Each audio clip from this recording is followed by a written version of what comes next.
Hello everyone, welcome to my channel. I hope everyone is having a wonderful day. Before starting the video, please go ahead and hit the subscribe button and give this video a like up. Nick becomes entangled in Victor's revenge plot, and Amanda makes an admission Tuesday, May 27, 2025. Today, on The Young and the Restless, Michael and Victor cross paths, Adam hatches a plan, and Lily puts Amanda on notice. At the ranch, Nikki asks Nick if he's heard from his father this morning. He shrugs. "No, I haven't. Why?" Nikki sighs that Michael resigned last night because of Victor seeking revenge on Jack. Nick knows his dad can't be happy about this. Nikki nods. He sees this as a betrayal. They go over Michael being a friend as well as a lawyer. He could sometimes get Victor to see reason. Now that that's gone, they're concerned. Nikki guesses Victor is preparing a new attack against Jack, and Michael didn't agree with it. Nikki figures this will only fuel the fire against Jack. Things could get really ugly really soon. Nick tells his mother he'll talk to his dad and try to get a feel for where his head is. Victor's orders Victor arrives at Newman Media and tells Adam they have important business to discuss. Adam knows Michael resigned. He saw him the club last night, and he looked as unhappy as Victor does. The mustache says he made an egregious mistake. He wonders how long he'll be able to live with it. Adam offers to talk about Michael quitting, but Victor only wants to discuss business. Why has he not hit Billy Abbott hard as he ordered? Adam says they're still preparing those pieces. It's old news, so he's having his team make it fresh.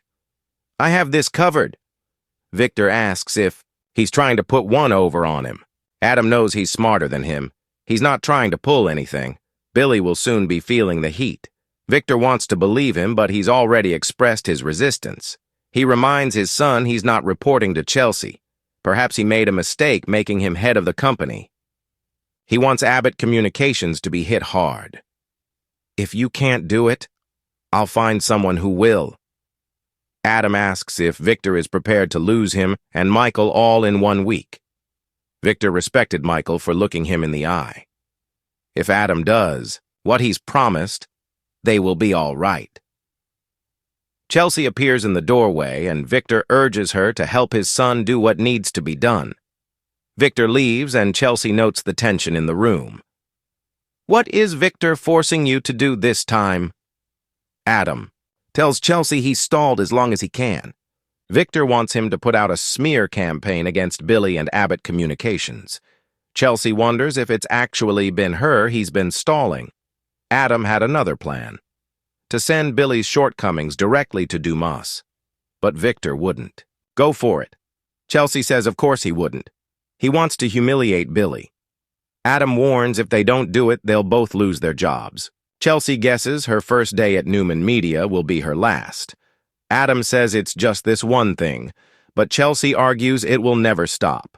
She wonders if Adam's actually okay with all of this. Billy and Sally are launching their company next week. Adam knows the timing is calculated. Chelsea can't stomach it. They cheated on them. She can't do it and doesn't think Adam could either. He's a better man now. "You've changed." "I'm not wrong to think that, right?" Adam assures her that her loved changed him. He thinks he knows what they can do. He's committed to the vision they laid out. She asks what they can do about Victor. Adam says they have to divert his attention from Billy by creating a new scandal. Michael and Victor run in at the club. Michael grouches to Lauren about the kitchen screwing up his eggs. Lauren snaps that if she wanted to have breakfast with a grumpy man, she'd have breakfast with Victor. She reminds him he promised to put their marriage first. This is the first day of the rest of their lives, and he's acting like he lost his best friend. Michael says it wasn't an easy choice for him. He's sorry if he's moody or distracted. He's processing. Lauren asks if he's going to make her feel guilty until he makes peace with this. Michael apologizes. He didn't get a lot of sleep last night. Lauren noticed. They go over him wanting to be friends with both Jack and Victor. Lauren's sure this will make things better with them in time. Michael admits it took a lot out of him to quit Victor. He was angry, but also hurt. He can't help but feel he's being selfish and letting him down. Lauren fumes. "You have always been there for him." Lauren reminds Michael why he quit. Michael knows, but if she'd seen the look on his face. Lauren realizes her husband didn't think it would get this far. He thought Victor would choose his love for him over his hatred of the Abbotts. Michael says a small part of him did, but a larger part knew he wouldn't. He chose his commitment to her over his commitment to Victor. Nikki and Nick walk into the club, and Nick says Victor will meet them there. They spot Michael and Lauren, so walk over to greet them. Lauren speaks to them, but Michael keeps his head down, looking at his phone. Nick finally asks, "How are you doing, Baldwin?" Michael says he's not used to not getting 10 texts from his father by now. He asks Nikki how he was after he left last night. She says he was angry and like a man who has lost his best friend. Nikki tells Michael she knows Victor brought this on himself. Lauren says it takes guts to stand up to him. Nick asks Michael if he'll reconsider. Glancing at Lauren, Michael says he made a promise to his wife. Nick thanks him for everything he's done for their family and shakes his hand. Nick and Nikki move on, and Lauren tells Michael that they should take a trip to help with his transition. It might be easier not to be running into Victor and his family, Michael agrees. Lauren speaks to him in Italian, and Michael's charmed. He's kissing her hand when Victor walks into the room. He joins Nikki and Nick, and they chat about the stallions on the ranch. Victor says he went by to see Adam next. Nick wonders if he broke him too. "I heard about Baldwin, Dad. I'm sorry." Victor grumbles that he made the wrong decision. They'll see how long it takes until he's bored to tears. Nick offers his help, and Victor appreciates his loyalty.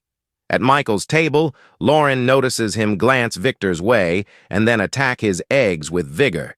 She tells him, "Enough. We're getting a to-go box." Michael says he won't let Victor run him off. He complains that he's about to run away to Italy. Lauren points out he's not running from Victor. He's running away with her.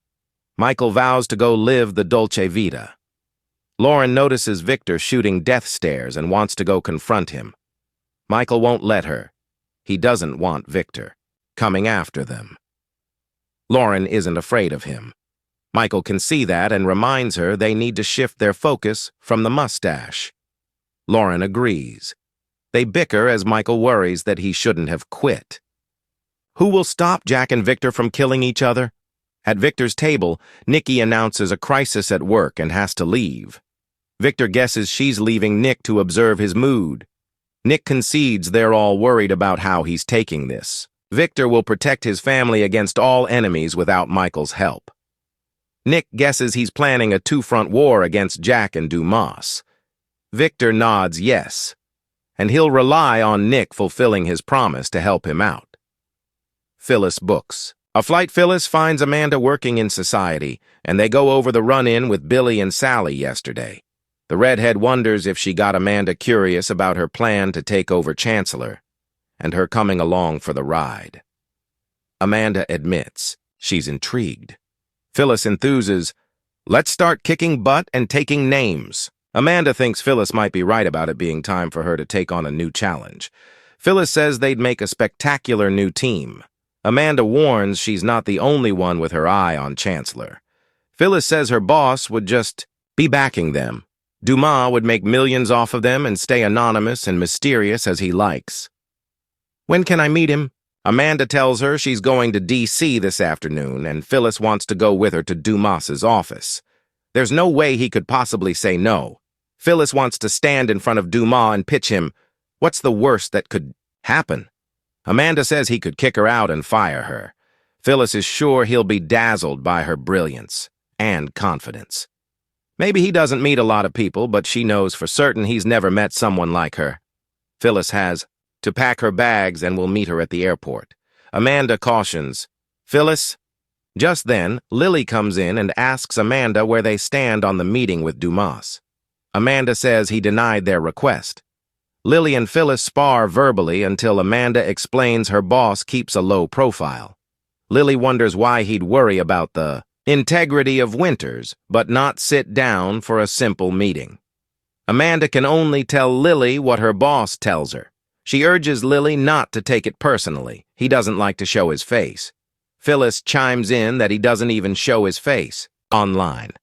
Lily informs her she knows. She has the internet. Addressing Amanda, she asks how she can be more loyal to him than the family she's known for years. Amanda warns her not to start a conversation about the loyalty of the Winters family with her. Lily warns she'll keep pushing where Dumas is concerned until she finds out of her employment with Dumas. She and Devon need to move on and focus on Winters. Lily can't. She can't trust anyone who won't look her in the eye. Until she knows what Dumas wants, she cannot let this go. Lily walks over to the bar, and Phyllis tells Amanda she's curious about Dumas's interest in Winters. Does he want to protect it, or does he see it as some kind of threat? Amanda tells Phyllis she doesn't need to concern herself with Dumas' interest in Winters. Phyllis reminds her it was part of Chancellor. Amanda urges her to focus on her pitch for Dumas. Phyllis shows off her heels and assures she'll get through the door. She pulls out her phone and books a first-class ticket to D.C. as Amanda gives a sheepish half-smile. Next, on The Young and the Restless, Nikki receives a special gift from Victor. Kyle and Claire put their plan in motion, and Tracy returns.